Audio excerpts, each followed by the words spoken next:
በስመ አብ ወወልድ ወመንፈስ ቅዱስ አሐዱ አምላክ አሜን። በልዩ ጥበቡ የሰበሰበን በድንቅ አጠራሩ የጠራን የምህረት የቸርነት አምላክ ስሙ የተመሰገነ ይሁን። የእመቤታችን የቅድስት ድንግል ማርያም ስሟ የተመሰገነ ይሁን። ለእናንተም እንደሚገባችሁ የልዑል እግዚአብሔር ቤተሰቦች እንደምን ዋላችሁ? እንደምንስ መጣችሁ? አሜን። እግዚአብሔር ይመስገን ብለን እንድናመሰግነው አንደበታችንን ለምስጋና ያረታ አምላካችን ስሙ በድጋሚ የተመሰገነ ይሁን። ባለን ሰዓት የምንማማርበት የትምህርታችን ርዕስ የሚሆነው በዮሐንስ ወንጌል ምዕራፍ 9 ቁጥር 26 ያለውን መነሻ እናደርጋለን። ታሪኩ ግን ከቁጥር 1 ጀምሮ ነው። የተያያዘ ታሪክ ስለሆነ ከቁጥር 1 ጀምራችሁ አንብቡት። ቃሉ ምን ተገብረ ለከ፣ ምን አደረገልህ የሚል ይሆናል። ምን አደረገልህ።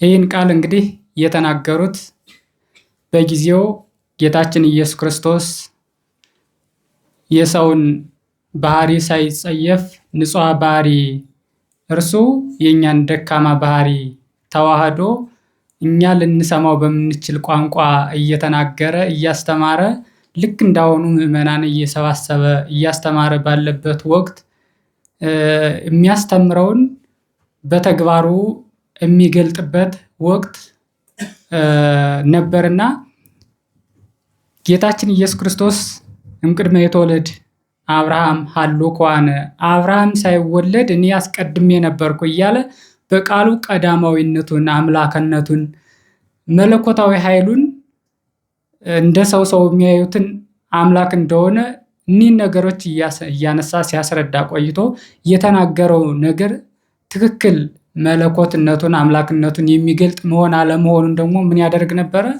በተግባር ያንኑ ይገልጠው ነበረ። ያስተማረውን በተግባር ይገልጠው ነበረ። ይህን ቅዱስ ቄርሎስ ምን ይለዋል? እስመ ስማ ቃላቲሁ ምግባሩ ውእቱ፣ ያስተማረው የትምህርቱ ምስክር ስራው ነው ይላል። ስራው ምግባሩ። ስለዚህ ቀዳማዊነቱን አምላክነቱን ካህሊነቱን ሲያስተምር ቆየና ከዚያ ይህን አስተምሮ በዚያ ሲያልፍ ነው የሚለው ወንዘ ያሃለፍ እምህየ ረየ ብእሴ ዘውሩ ተወልደ። በዚያ አልፎ ቁጥር 1 ላይ ሲጀምር በዚያ አልፎ ሲሄድ ከእናቱ ማኅፀን ሲወለድ ከእናቱ ማኅፀን እውር ሆኖ የተወለደ ሰው አየ። እውር ሆኖ የተወለደ ሰው አየ። እንግዲህ ብዙ አይነ ስውር እናያለን። የዚህ ሰውዬ ግን የተለየ ነበር እውርነቱ። ጭራሽ የዓይን ቅርጽ ሁሉ የሌለው ነው። ባዶ ደረቅ ግንባር ብቻ የነበረው እና ደቀ መዛሙርቱ ተደነቁ። አይተውት የማያውቁት እንዲህ አይነት ፍጥረት ነው ያዩት። ከዛ ወተስዕል ዋርዳይሁ ወይቤልዎ በኃጢአተ መኑ ተወልደ ዝንቱ እውር በዘርስኑ ወቢመ በዛ አዝማዲሁ። ጌታ መምህራቸውን ጌታችን ኢየሱስ ክርስቶስ ነው። ጌታ ይህ ሰውዬ እንዲህ አይነት ሰው አይተን አናውቅም። ይህ እንዲሁ ነው የተወለደው በራሱ ኃጢአት ነው ወይስ በዘመዶቹ ኃጢአት? ያው ብዙ ጊዜ እኛ የምንለው ነው የሆነ ሰዎች ላይ የሆነ ደካማ ነገር ስናይ ይህ እኮ የአባቱ ኃጢአት እኮ ነው፣ የእናቱ ኃጢአት እኮ ነው፣ ይህ እኮ በራሱ ኃጢአት እኮ ነው እንዲሁ ነው የምንለው ማለት ነው። እንደዚህ አይነት ልምድ ስለነበረ ደቀ መዛሙርት በማን ኃጢአት ነው? በራሱ ነው ወይስ በዘመዶቹ ኃጢአት ብለው ጠየቁት። ከዚያ ጌታችን ኢየሱስ ክርስቶስ ምን አላቸው? ኢ ውእቱ አበሰ፣ እርሱም አልበደለም፣ ወኢ አዝማዲሁ፣ ዘመዶቹም አልበደሉም። እንግዲህ ሀሳብ ምንድን አለ? የእግዚአብሔር ስራው ይገለጥበት ዘንድ ነው። ጌታችን ኢየሱስ ክርስቶስ ሰው ሆኖ ሲያስተምር ሰዎች እንደ ሰው ብቻ ይመለከቱት ስለነበረ አምላክነቱን የሚገልጥበት ስለሆነ እንግዲህ ልብ በሉ፣ ተራ ተአምር አይደለም የሆነው። ጭራሽ አይን ቅርጽ እንኳን ቢጋሩ የሌለው ነው የነበረው። እና ምንድን ያላቸው? የእግዚአብሔር ኃይሉ ይገለጥበት ዘንድ ለኃይሉ መገለጫ ለዚያ የተጠበቀ ሰው ነው እንጂ በማንም ኃጢአት አይደለም አላቸው። ከዛ አደረገና ይልቅስ ቀን ሳለኝ የአባቴን ስራ የላከኝን ስራ ልሰራ ይገባኛል አለና ምን አደረገ? ጠራውና ምራቁን እንትፍ ብሎ አፈሩን ጭቃ አድርጎ አይኑን ቀባውና ሂድና በሰሊሆም በወንዙ ሂድና ታጠባለው። ከዚያ ሄዶ እየተመራ ሄዶ ሲመለስ እያየ ወገባን ዘይሬ ሲመለስ እያየ ያ አይን ያልነበረው እስኪያስቡት አይን ያልነበረው አልፎ የሚሄዱ ደግሞ ለዛውም መንገድ ላይ ቁጭ ብሎ የሚለምን ነው ሁሉ ሰው የሚያውቀው እና ሲመለስ እያየ ተመለሰ። ከዚያ በኋላ የሆነውን ለማመን ብዙ ሰው ከበደው እና ከሁለት ተከፈሉ። ያን ጊዜ የነበሩት ምዕመናን ሰዎች ያን ጊዜ በኦሪቱ ሃይማኖት የነበሩት እስራኤል ዘስጋ ከሁለት ተከፈሉ። ምን አሉ? እንዲህ ይሄ ቀድሞ በመንገድ ቁጭ ብሎ ሲለምን የነበረው አይደለም እንዴ አሉ። ከዛ ሌሎች ደግሞ አይ ይመስለዋል እንጂ አይደለም፣ ይመስለዋል እንጂ አይደለም። ግማሾች ያ ቀድሞ ሲለምን የነበረው የምናውቀው ሰው ነው አሉ። ግማሾች ደግሞ አይ ስለሚመስለው ነው እንጂ አይደለም አሉ።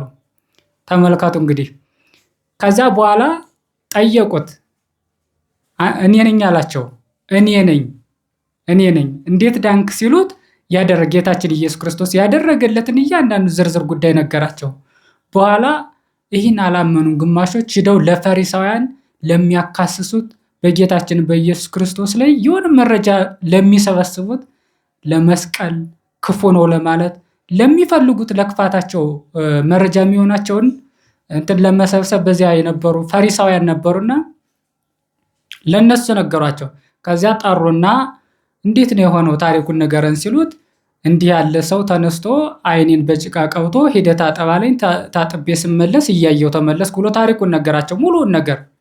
ከዚያ በኋላ እነዚህ ሰዎች አልተቀበሉም። ለአለቆቻቸው ደግሞ ለመምህራኑ በዘመኑ ቤተ መቅደሱን ወይም ህዝቡን ምዕመኑን እንደ ፓትርያርክ እንደ ሀገረ ስብከት እንደ ጠቅላይ ቤተ ክህነቱ ነው ለሚመሩት ለሊቃውንት ጉባኤ ደግሞ ሞራል ለሚባሉት ለነዚያ ደግሞ መቅረብ አለበት ተብሎ ቀረበ ይህ ታሪክ። ከዚያ በኋላ ምን አደረጉ? ሎቱ ስብሐት፣ ይህ ሰው ኃጢአተኛ ነው፣ ጌታችን ኢየሱስ ክርስቶስን ማለት ነው። ይህ ሰው ኃጢአተኛ ነው፣ ስለዚህ በምህታቱ ሰዎችን ያሳስታል። እግዚአብሔር አስመስሎለት ለዚህ ሰውዬ ዓይኑን ፈወሰው እንጂ ይህ ሰው ኃጢአተኛ ነው አሉ። ማንን ነው እንደዛ አሉት? ጌታችን ኢየሱስ ክርስቶስን። ይህ ሰው ኃጢአተኛ ነው፣ ስለዚህ እሱን ሊፈውሰው አይችልም ብለው ደግሞ እነዚያ ምሁራን የተባሉት ያው ብዙ እውቀት አካብተው ስለቆዩ እንግዲህ እውቀቱን የምን እውቀት እንደሆነ እናንተ ወሰዱት። ከዛ ይህ ሰው ኃጢአተኛ ነው እግዚአብሔር አስመስሎ ስላዳነው ነው ብለው እንዲህ አድርገው ያንን ታላቅ ታምር ደካማ ሊያስመስሉ ሞከሩ። በኋላ እስኪ ጠራ ተብሎ ተጠራ። ይሄ የተፈወሰው ሰው ሲጠራ አዎ እንዲህ ነው የዳንኩት፣ እንዲህ አድርጎ አዳነኝ እንዲህ ያለ ሰው ነው ብሎ ሙሉውን የመጀመሪያውን ታሪክ ነገራቸው። መቀበል አቃታቸው ይሄንም። ምክንያቱም እነሱ በጌታችን በኢየሱስ ክርስቶስ ላይ ክፉ አመለካከት እንጂ በጎ የሚባል የላቸውም። የሚያደርግላቸውን በጎነት በሙሉ መልካም ትርጉም አይሰጡትም፣ በክፉ ብቻ ነው የሚጠብቁት። ስለዚህ አልተቀበሉትም። በኋላ አላምን ብለው ዘመዶችን ጠሩ። ይሄማ የቀድሞ ታውሮ የነበረው ሲወለድ ከእናቱ ማህፀን ዕውር ሆኖ የተወለደው አይደለም አሉና ምን አሉ? ዘመዶችን ጠሩ። ከዛ ዘመዶች ደግሞ ተጠሩና ምን ቢመሰክሩ ጥሩ ነው፣ ይህ እናንተ ልጅ ነው አይደለም አሏቸው። እንግዲህ በጣም የሚፈሩ በዘመኑ ፈላጮች ቆራጮች ናቸው እነዚህ ሰዎች። እና አንድ አዋጅ ደግሞ አውጀው ነበረ። ምን የሚል አዋጅ? እመቦ ዘአምነ ቦቱ ከመ ውእቱ ክርስቶስ ይሰደድ ምኩራብ፣ እርሱ ክርስቶስ እንደሆነ ያመነበት ሰው ቢኖር ከምኩራብ ይሰደድ። ያ ማለት ከቤተ ክርስቲያን ተወግዞ ይለይ እንደማለት ነው እንዳሁኑ። ስለዚህ ይህን ስለሚፈሩ ቤተሰቦቹ ተጠሩ። ሲመጡ ምን ተጠይቁ? ይሄ እናንተ ልጅ ነው አይደለም አሉ። አዎ የኛ ልጅ ነው። እንዴት ዳነ? ማን ያዳነው ሲሏቸው ይህን አናውቅም፣ ተሳልዎ ለውእቱ እስመ ሊቅ ውእቱ፣ እርሱን ጠይቁት፣ እሱ ታላቅ ስለሆነ እርሱ መናገር ይችላል፣ እኛ አናውቅም አሉ። ለምንድን ነው እንደዚያ ያሉት? ስለፈሩ። እስኪ ያስቡት፣ እግዚአብሔር ያድርገውና እድሜውን በሙሉ ሰው እንዳያብኝ እያለ ሲሸሽ የነበረ ቤተሰብ እንግዲህ አይነ ስውር ሆኖ የተወለደ ልጅ፣ ጭራሽ ምልክት እንኳን የሌለበት ልጅ። ብዙ ጊዜ ያው የተለመደው በማጀት በጓሮ ተደብቆ ከመጋረጃ ጀርባ ተደብቆ ሰው እንዳያየ ነው የሚደረገው። ያው ልምዳችን ባህላችን እንደኛ እና ሰው ሲመጣ ያዩብኝ ይሆን ወደ ውጭ ሲወጣ ሰው እንዳያየው ሩጠው የሚያስገቡት ሰዎች ዛሬ ግን ምንድን ነው ያሉት? እርሱን ጠይቁት እኛ አናውቅም። እስኪ ያስቡት። ለዚህ ሰውዬ ብቻ ሳይሆን ያ ጨለማ ኑሮ የሚያሳዝነው ለቤተሰቦች ሁሉ ነው የነበረው። ውለታው ለእነዚህ ቤተሰቦች ሁል ጊዜ ሰው ሲመጣ ለሚሸማቀቁበት፣ በእርግጥ አያሸማቅቅም፣ ግን እንዲህ አይነት ልምድ አለ። እግዚአብሔር ሲሰጥ ለሆነ ስራ ሁላችንም በተለያየ ፈተና ይፈትነናል። የሆነ ሆኖ ግን ብዙዎቻችን ካለመረዳታችን የተነሳ ብዙ የምንሳቀቅባቸው ነገሮች አሉ። እግዚአብሔር ሰጥቶን ብዙ የምንሳቀቅባቸው። እነዚህ ቤተሰቦች ግን ያንን ሁሉ ረስተው ለብዙ ዘመናት በጨለማ ውስጥ የሚኖረው ልጃቸው ሰው ሲመጣ የሚያፍሩበት የነበረው ሰውዬ ዛሬ አይኑ ሲበራ በአደባባይ እግዚአብሔርን ታላቅ ተአምር መመስከር ሲገባቸው ምንድን አሉ? እሱን ጠይቁኝ፣ አናውቅም። ይሄን አሉ። አናውቅም፣ ማን እንዲህ እንዳደረገው አናውቅም። ከዚያ በኋላ እርሱን ጠይቁ ሲሉ ይህ ሰውዬ በጣም ብስል የጠነከረ የነዚህ የሊቃውንቱ የኦሪቱ ሊቃውንት አስተሳሰብ ያልገዛው ሰው ነው የነበረው። ከዛ መጡና ጠይቁት፣ ምን ትፈልጋላችሁ? ከኔ ምንድን ነው የምትፈልጉት? እንደውም ምንድን ነው ያሉት? ሆር ሀብ ስብሐተ ለእግዚአብሔር፣ ሂድና ላዳነ ለእግዚአብሔር ምስጋና አቅርብለት፣ ምስጋና አቅርብለት። ይህ ሰውዬ ኃጢአተኛ ነው፣ ያስታል፣ ሂድና ለእርሱ ስብሐት ምስጋና አቅርብለት አሉት። ከዚያ በኋላ በጣም የሚገርመው የዚህ ሰውዬ መልስ ነው። አስቡት።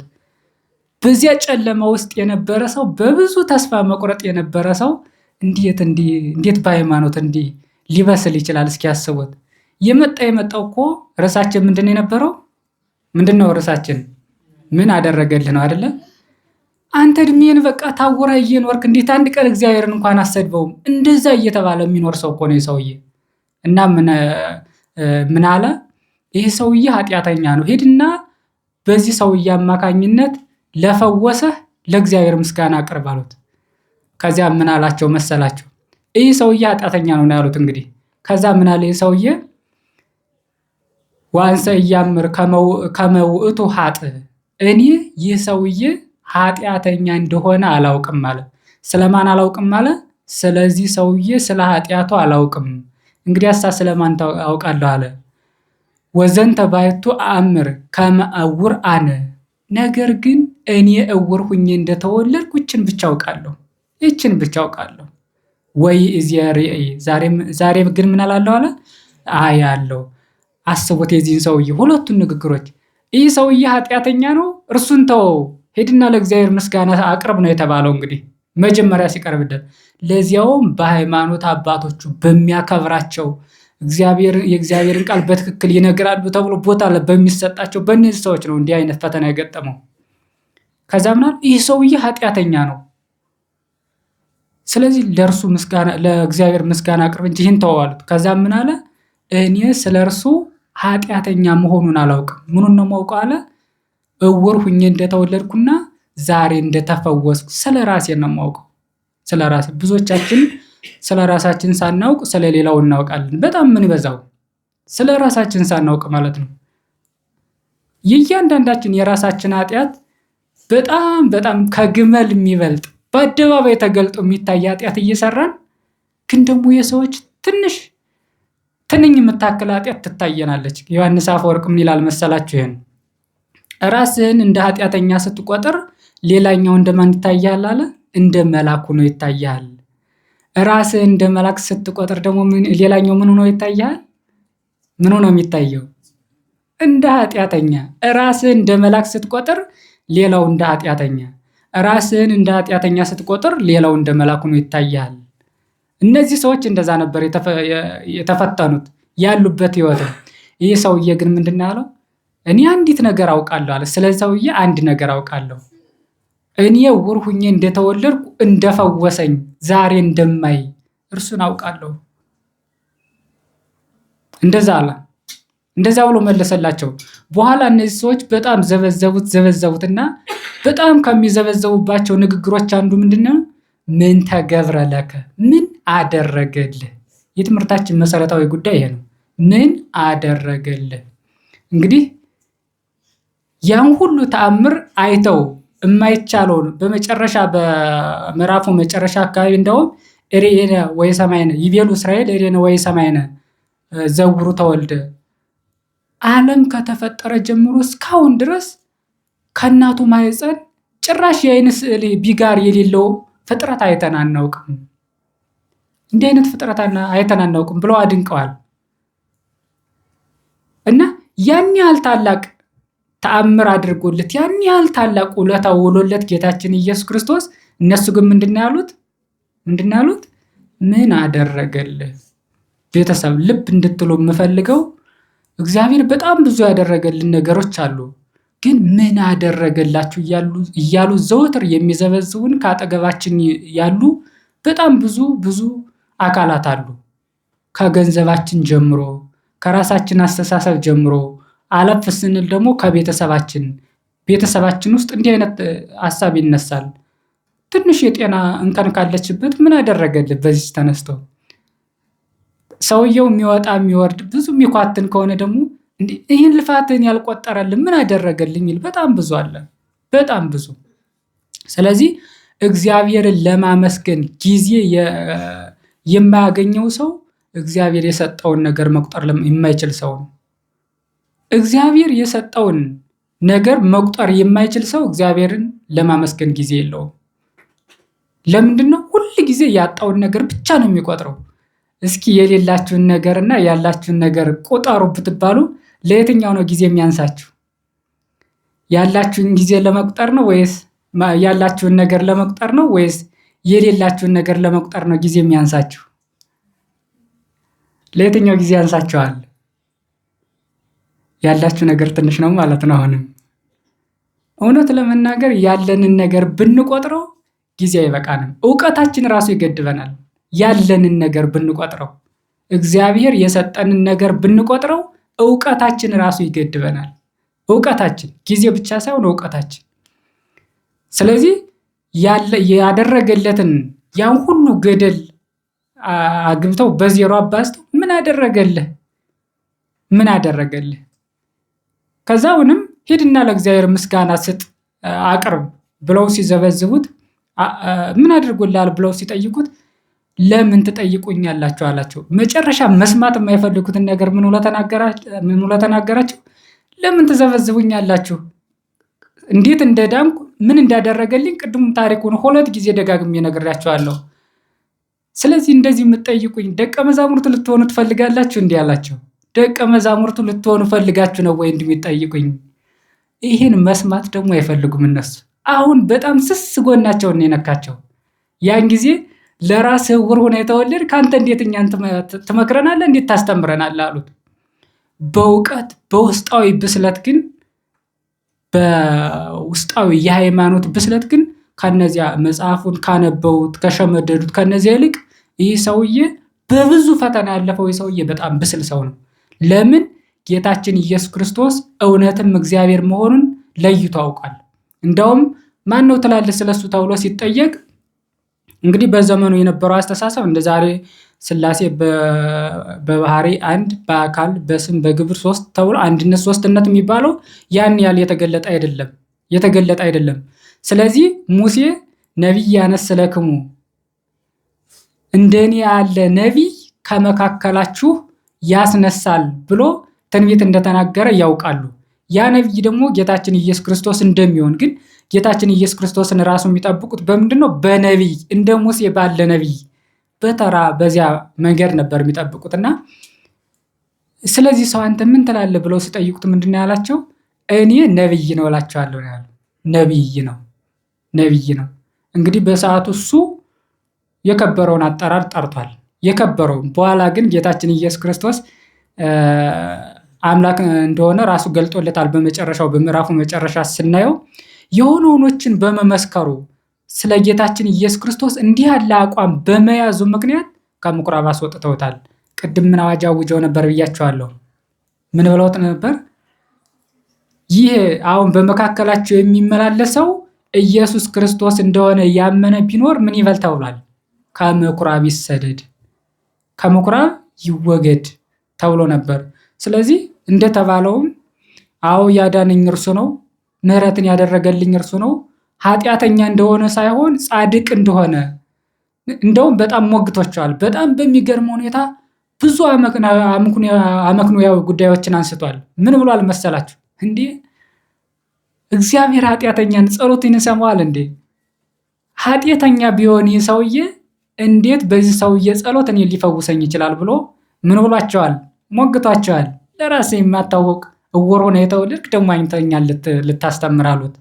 አያችሁ፣ አንድ በዚህ ታሪክ ልብ እንድትሉ የሚፈለገው ነገር ስልጣን አቡነ ጎርጎርዮስ እንደተናገሩት ፓትርያርክም መሆን፣ ጳጳስ መሆን፣ ንጉስ መሆን፣ ልዩ ልዩ ሹማምንት መሆን፣ ካህን፣ ቄስ፣ መነኩሴ፣ ዲያቆን መሆን ይሄ በምን የሚመጣ አይደለም፣ በህይወት የሚመጣ አይደለም። የሆኑ ነገሮችን ከማወቅ ሰዎች ሰብሰብ ብለው ከመምረጣቸው ከዚያ የተነሳ በስልጣን ደረጃ ከፍ ከፍ ያሉ አካላት ናቸው። በውስጣዊ ብስለት ግን ምዕመኑ አልፎ ሊሄድ ይችላል። ፓትርያርኩ የሚመሩት ጳጳሱ የሚመራው ንስሐ አባቱ የሚመራው ልጅ ቀድሞት አባቱን መንግስተ ሰማያት ሊገባ ይችላል። በትሩፋት ይበልጠዋል፣ በብዙ መንገድ ሊበልጠው ይችላል። ስለዚህ ቄስ የሆነው ወይም ፓትርያርክ የሆነው ከሰራው የቅድስና ስራ ብዛት አይደለም። ልብ ማለት ያለብን በዚህ ሰውዬ ታሪክ የምናየው እሱን ነው። በዘመኑ በጣም የኦሪቱ ባለስልጣን ፈላጮች፣ ቆራጮች እንደፈለገ በዘመኑ ስላለው አስተሳሰብ እንደፈለገ ትርጉም መስጠት የሚችሉ ሊቃውንት ናቸው እንግዲህ እየፈተኑት ያሉ። ምን አደረገልህ እንዲህ እያሉት ያሉ። ከዛ ግን ያደረገለትን ለይቶ ያወቀ ያ ባለውለታ ማን እንደሆነ በሚገባ ለይቶ ያወቀ በስሎ በውስጣዊ በፈተናዎቹ ምክንያት በስሎ የተገኘው ግን ጥልቅ ሰው ሆኖ የተገኘው ግን ይህ ተራው ምዕመን ነው፣ ለዛውም የተናቀው እና ምን አደረገልህ? እግዚአብሔር ለፍጥረቱ ሁሉ ያንን ስጦታ ሊቀበልበት ከሚችለው ጽድቁ በላይ በሆነ ቸርነቱ ነው የሰጠው ጸጋውን በሙሉ። ብዙ ጊዜ የተሰጠን ነገር ካለመቁጠራችን የተነሳ እናመራለን በተለያዩ ምክንያቶች። የኛ ማምረር እንዳለ ሆኖ ደግሞ ሌሎች ደግሞ ሲጨመሩበት ደግሞ በጣም ከባድ ነው። ሌሎች እንደ ኢዮብ አንድ ጊዜ እግዚአብሔርን እንኳን ሰድበው አትሞትም እየተባለ ማለት ነው። እንዲህ ታወረ መከራ እያየህ እንዲህ ቤት አልሞላ ብሎ እንዲህ አልቀናህ ብሎ እግዚአብሔር ምን አደረገልህ ግን? እንደውም ከዚህ ደካማ ጎናችን የተነሳ የተሻለ ሃይማኖት አለ፣ የተሻለ እግዚአብሔር የሚገለጥበት አለ እያሉ ያው ዘመዶቻችን የሚበሏቸው ከዚህ የተነሳ ነው። ስለዚህ እግዚአብሔር ያደረገለትን ሁሉ የማያውቅ እግዚአብሔርን አለማመስገን ብቻ ሳይሆን ህይወቱን አደጋ ላይ የጣለ ሰው ነው። እስኪ አስቡት፣ እያንዳንዱ ያለን ነገር በሙሉ ቢቆጠርና ያንን ስጦታ ያገኘ ነው ከጽድቃችን የተነሳ ነው ወይስ ከእግዚአብሔር ቸርነት የተነሳ ነው ብለን ስናስበው የትኛው እንደሆነ እስኪ አስቡት። እውነት ለመናገር አሁን በተሰባሰብንባት በዚህ ጊዜ ብቻ እንኳን በጣም ይችን ጊዜ ቢያገኙ የሚወዱ በጣም ብዙ ፍጥረታት አሉ፣ ብዙ ነፍሳት በጣም ሊያገኟት የማይችሉ ብዙ ገንዘብ ቢያፈሱባት ሊያገኟት የማይችሉ። እስኪ አስቡት እነሱን። በሉቃስ ወንጌል ምዕራፍ 17 ቁጥር 19 ጀምሮ ያለውን ታሪክ እንውሰደው። ልብ በሉ። እግዚአብሔር እንደው ሌላውን ተውትና ጊዜን እንኳን እስኪ አስቡት። የሌዊና የአልዓዛርን ታሪክ እዚህ እናገኛለን። ሉቃስ ወንጌል ምዕራፍ 16 ቁጥር 19 ላይ ማለት ነው። ምዕራፍ 16 ቁጥር 19 ላይ ሌዊና አልዓዛር የሚባሉት ሁለቱ። አልዓዛር የሚባለው ይህች ዓለም በጣም የከበደችው በብዙ ፈተናዎች ያለፈ በተጋድሎ ህይወት ውስጥ ያለ በጣም በብዙ ፈተና ውስጥ ያለ ሰው ነው። ሌዊ የሚባለው ደግሞ በዚህ ዓለም ሁሉ ነገር ደልቶለት ተመችቶት ሁሉ በእጁ ሁሉ በደጁ የሆነ ሰው ነው። ሌዊ በጣም ባለሀብት፣ የፈለገውን የሚለብስ የፈለገውን የሚበላ የሚጠጣ እንደፈለገው መሆን የሚችል። አልዓዛር ደግሞ ቁራሽ እንጀራ እንኳን ማግኘት የማይችል ከሌዊ ደጅ ተቀምጦ የሱን ፍርፋሪ ደጅ የሚጠና። ይሄ ሌዊ የሚባለው ባለሀብት ደግሞ ቁራሽ እንኳን አልሰጠው ብለው ከሰውየው ይልቅ የባለሀብቱን ቤት የሚጠብቁት ውሾች ሄደው የአልዓዛርን ቁስል ይልሱለት ነበር። እና እንደውም አባቶች ምን ይላሉ? የውሻ ምላስ ልዝብ ለስላሳ ስለሆነ ቁስሉን ሲልሱለት ደስ ይለው ነበር አልዓዛርን፣ ቁስሉ በጣም ከባድ ስለሆነ። እና ከሰውየው ይልቅ ውሾች ያዝኑለት እንደነበረ ሊቃውንት ይናገራሉ። የሆነ ሆኖ በዚህ ህይወት ኖሮ ሁለታቸው አልዓዛርም እንዲህ አይነት መከራ ውስጥ የገባው በኃጢአቱ ብዛት አይደለም። ሌዊ ደግሞ እንደዚህ አይነት ሀብት የተሰጠው በጽድቁ ብዛት አይደለም። እየሰማችሁ ነው? ስለ ጽድቁም ስለ ኃጢአቱም አልነበረም። እግዚአብሔር ለእያንዳንዱ የተለያየ ተልእኮ ሰጥቶት ነው በዚህ ዓለም ሲያስቀምጠው። ከዛ አልዓዛር ተረድቷል፣ ሌዊ ግን አልተረዳም። የተሰጠውን ተልእኮ አልተረዳም። ስለዚህ ይበላል፣ ይጠጣል። ዝም ብሎ በተፈጥሮ ህግ ቀኑ ይመሻል፣ ይነጋል፣ ይተኛል፣ ይነሳል። በቃ እንደዛ ነው ሌዊ ማለት ነው። ሁለታቸውም በመጀመሪያ አልዓዛር የዚህ ዓለም መከራው አልፎለት ሞተ፣ ወደ አባቱ ወደ አብርሃም እቅፍ ሄደ። አስቡት፣ የዚህን ዓለም መከራ በተጋድሎ አሳለፈው። ግን እግዚአብሔር ይመስገን እያለ ነው የቆየው በማመስገን ህይወት። ከዛ ተከትሎ ደግሞ ማን ሞተ? ከዚያ በኋላ መቼም ሁሉም ከሞተ አያመልጥምና ባለጸጋው ሞተ። አሁን ባለጸጋው በዚያም እንዲህ አይነት ደስታ ያለ ነበር የሚመስለው። መልአከ ሞት መጀመሪያ ሌዊን አልዓዛርን መላእክተ ብርሃን መጡና እያመሰገኑ በዚህ ዓለም ያዘኑ በዚያኛው ዓለም ደስታ ያገኛሉ፣ በዚህ ዓለም በመከራ ውስጥ ያለፉ በዚያኛው የደስታ ሽልማት ይጠብቃቸዋል እያሉ እያመሰገኑ በዝማሬ ወስደው ከማን እጅ አስቀመጡት? ከአባቱ ከአብርሃም፣ እግዚአብሔር ካከበረው ከአብርሃም እቅፍ ወስደው አስቀመጡት። ማንን? በዚህ ዓለም መከራ ያየውን በመከራው ውስጥ እግዚአብሔርን ያመሰገነውን አልዓዛርን። ከዚያ በኋላ ሌዊ ሞተ። ሌዊ ሲሞት ደግሞ መላእክተ ጽልመት መጡና እያዳፉ እባካችሁ እረፍት ስጡኝ፣ ትንሽ እንኳን ልረፍ እባካችሁ እያለ እየለመናቸው እረፍት የምታገኝበትን ምግባር መስራት የነበረብህ በምድር ሳለህ ነው። አሁን እረፍት የለህም ከዚህ ሰዓት ጀምሮ እያዳፉ እያደረጉ ተስፋ እያስቆረጡ የሚጠብቀውን ነገር አስቀድመው እየነገሩ በመከራ ውስጥ ወስደው አብርሃምን አሻግሮ በሚያይበት አንጻር አሳዩት። ከዛ እንዲህ ብሎ ቀና ብሎ ሲያይ ቀድሞ በደጁ ቁጭ ብሎ ያዝን ይተክዝ መከራ ይቀበል የነበረው አልዓዛር ደስ ብሎት ከአባቱ ከአብርሃም ጋር ቁጭ ብሎ አየው። እሱ ደግሞ ቀድሞ ይበላ ይጠጣ ደስ ይለው የነበረ ሌዊ ደግሞ በዚያ መከራ ውስጥ ነው ያለው። ከዛ ቀና ብሎ ሲያየው አልዓዛር አዘነ ያለው። እንደ ድሮ አልዓዛርን እንደሚነቀው እንደዚያ መስሎት አልዓዛር እባክህ ናና ጉሮሮዬን እባክህ ውሃ አረሳ አጠጣ፣ የልብስን ዘርፍ በውሃ ነክረህ እንዲያረሰኝ እባክህን ትንሽ ውሃ እንኳን ጠብ አድርግልኝ አለው።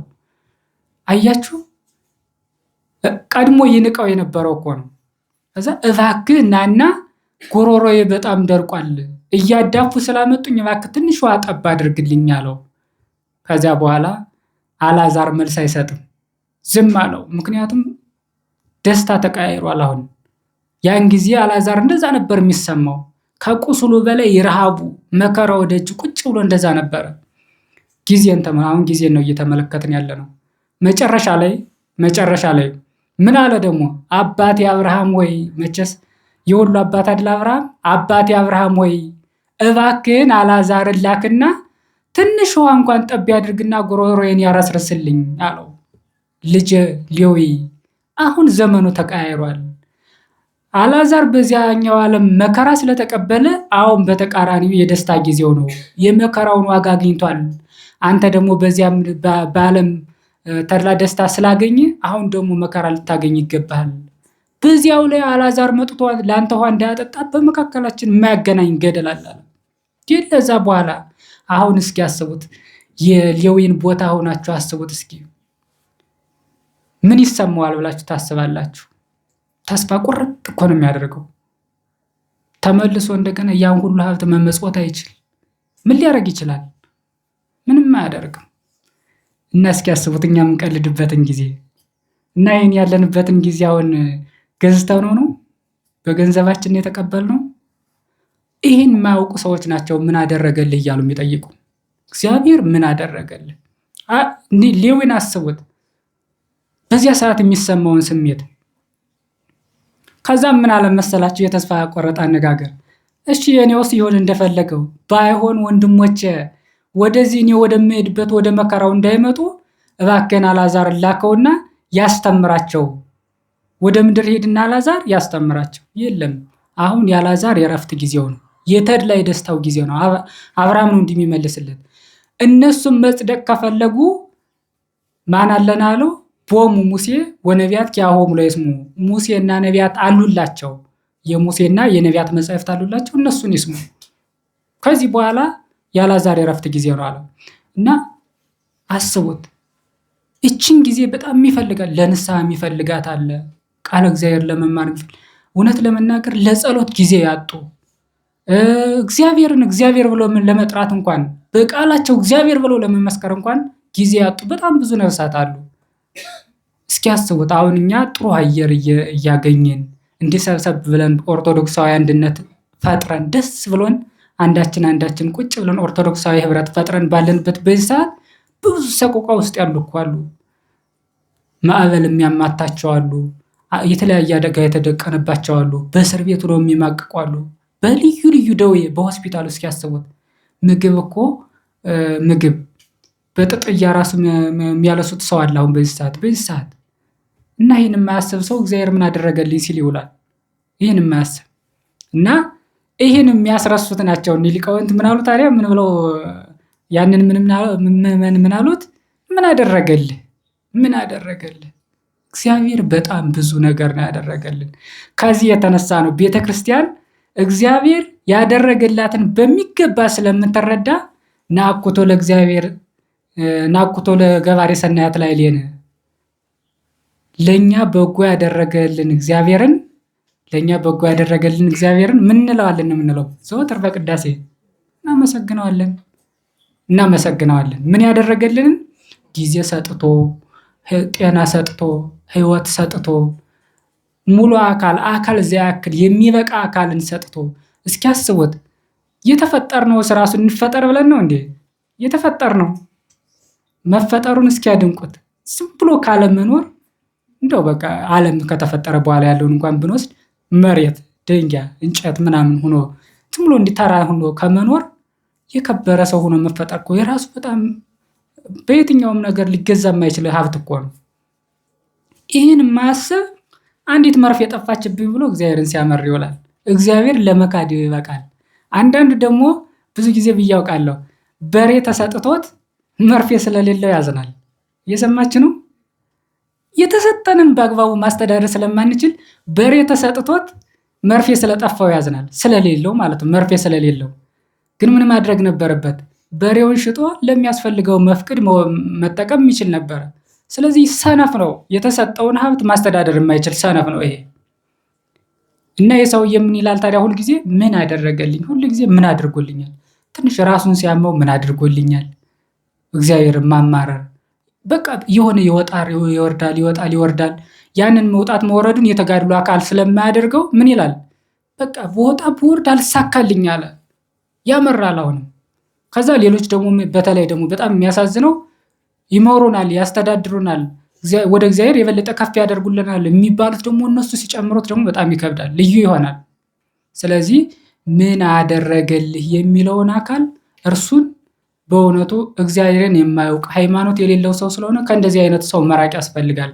ለምንድን ነው? ቅዱሳን በተጋድሎ ህይወት ላይ እንዲህ ይላል ቅዱስ ጳውሎስ ሮሜ 8 ቁጥር 28 ላይ ነአምር ከመ ውእቱ ከመ እግዚአብሔር ረድኦሙ ለእለ ያፈቅርዎ ውስተ ኩሉ ሰናይ ለሕሩያኒሁ። እግዚአብሔርን ለሚወዱት እንደ ፈቃዱ ለሚወዱት ሁሉ ነገር ለምን እንደሆነ እናውቃለን ነው የሚለው።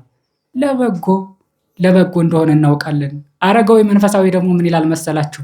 ጦም ውእቱ መሪር እምነ ዘትፈቅዶ አንተ እምነ ጸቃው ዘፈቅዶ አነ።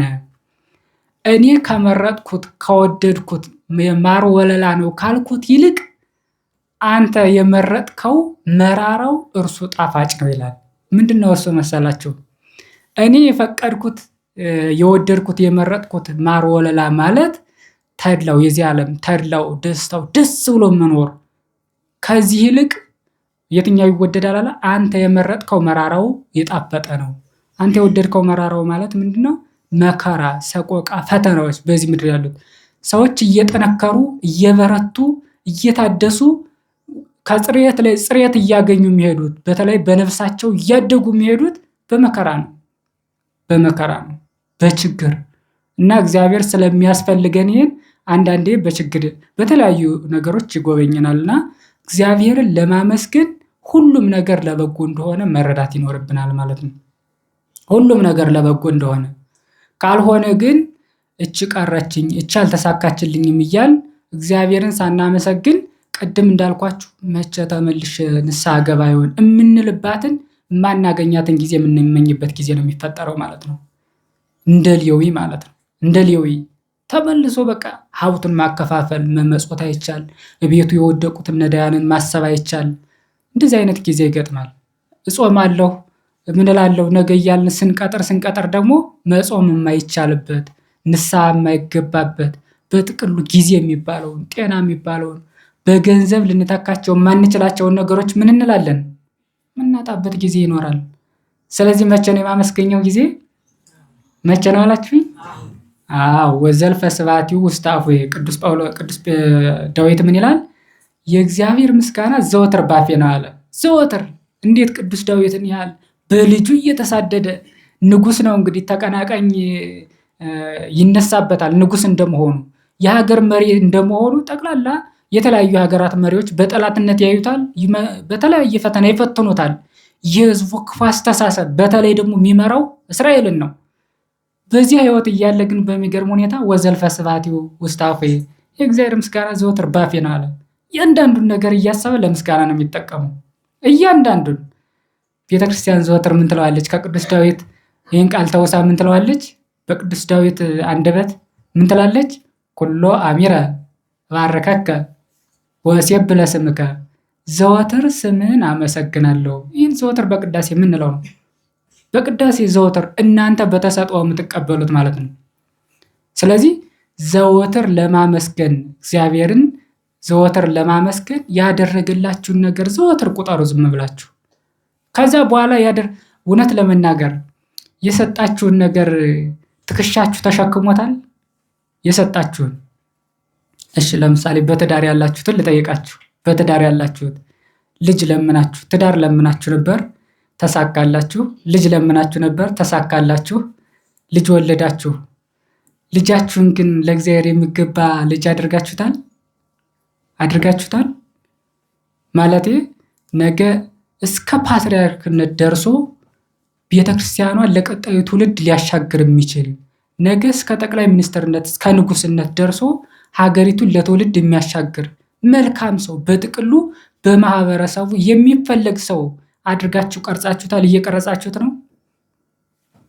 አይሆንም። በእርግጠኝነት እኛ እንወልዳለን፣ ለማን እናስረክባለን? ላልወለደ ለዚያ እናስረክባለን።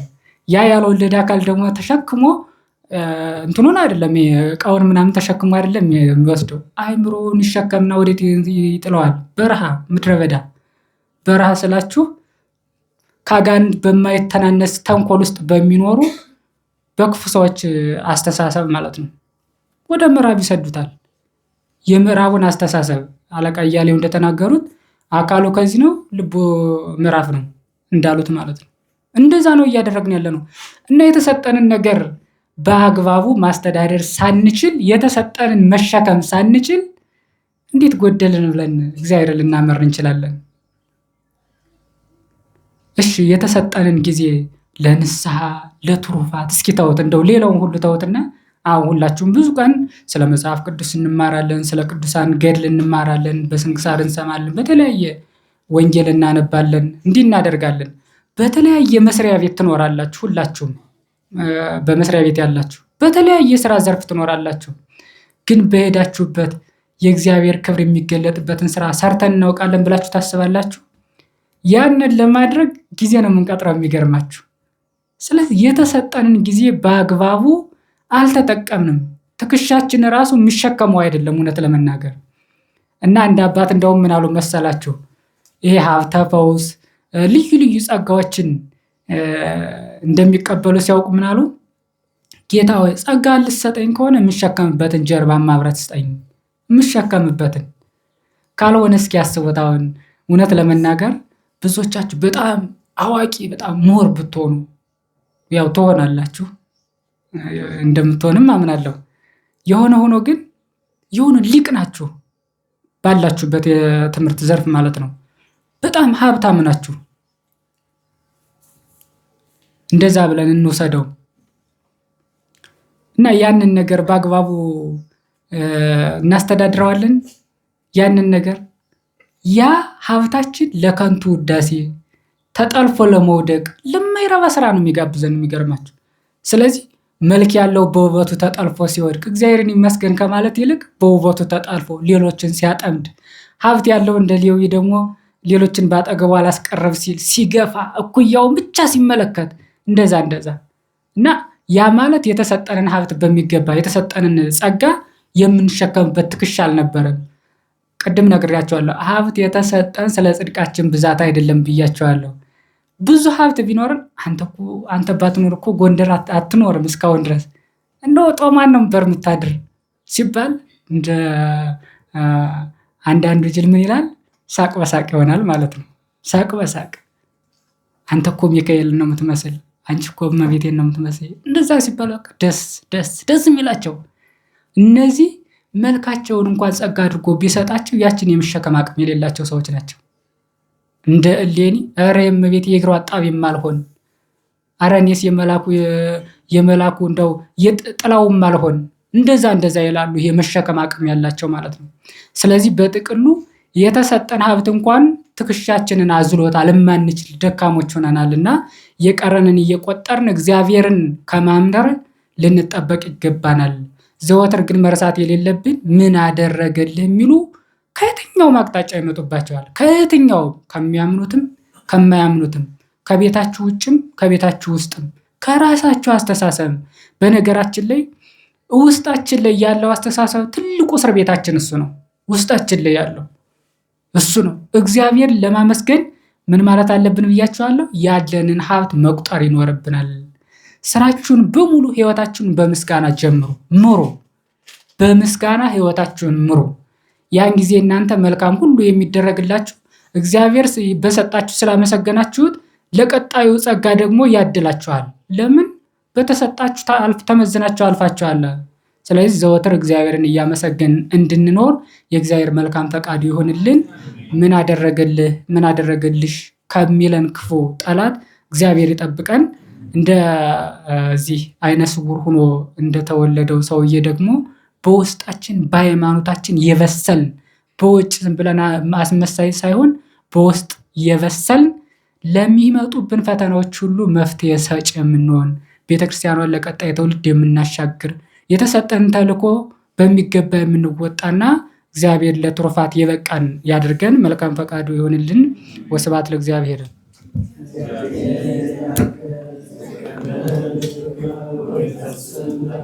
Good